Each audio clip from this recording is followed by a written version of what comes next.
যেই দল এখন বাংলাদেশে বলে যদি নির্বাচনের ডেট দেন না দিলে আমরাই ডেট ডিসেম্বরের মধ্যে নির্বাচন হতে হবে।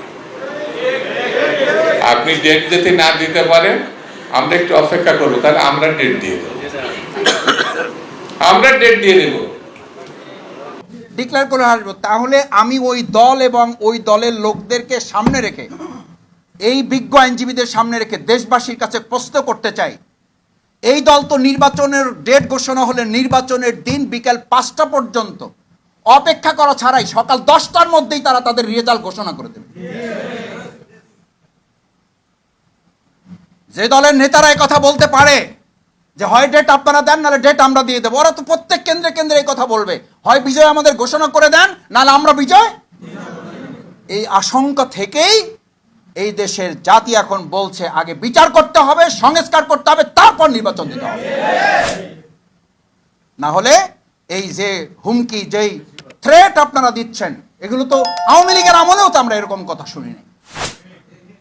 আওয়ামী লীগের ফ্যাসিস্টরাও এরকম কথা বলে নাই। ওরা তো অন্তত সংবিধানের কথা বলছে, দোহাই দিছে, কোর্টের দোহাই দিছে, কিন্তু এত বাজে কথা মানুষকে বলে বিব্রত করে নাই।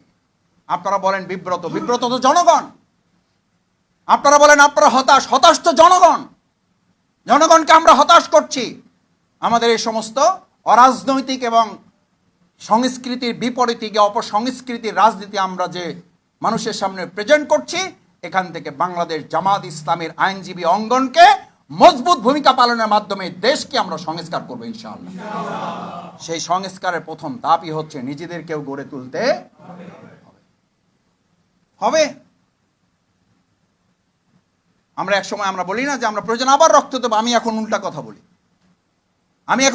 বলি, হ্যাঁ আল্লাহর দিনের জন্য যদি প্রয়োজন হয় আমরা রক্ত দেব, কিন্তু একটা দেশের রাজনৈতিক অবস্থা পরিবর্তনের জন্য, স্বৈরাচার পরিবর্তন করার জন্য, ফ্যাসিস্ট মোকাবেলা করার জন্য আর রক্ত দেব না। প্রয়োজনে এদেরকে মাথা উঁচু করে তাড়াবাড়ি আর কোনো সুযোগ আমরা দেব না। এই জাতি আর কত রক্ত দিবে? এদেশের তরুণ ছাত্র সমাজ, যুবক, মহিলা, বোন, আমাদের কলিজার টুকরা সন্তান, নিষ্পাপ সেই সমস্ত নবজাতকগুলোকে পর্যন্ত গুলি করে হত্যা করা হয়েছে। সেই জাতিকে, সেই দেশকে আর কতবার রক্ত দিতে হবে? কেন রক্ত দিতে হবে? আর যারা রক্ত দেব বলে, তারা অন্যের ঘাড়ে বন্দুক রাখে, নিজেরা আরাম আয়েশে এসি দেশ বিদেশের মধ্যে অবস্থান করে সুযোগ বুঝে জনগণের সুবিধা অর্জন করা ছাড়া তাদের কোনো লক্ষ্য নির্ধারণ করা থাকে না।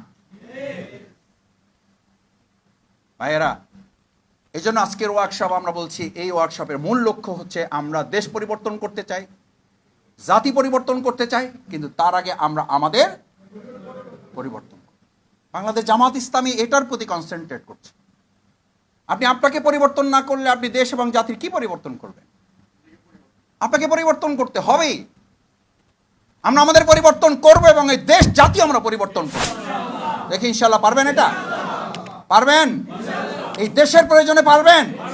নিজের জান্নাতের প্রয়োজনে পারবেন?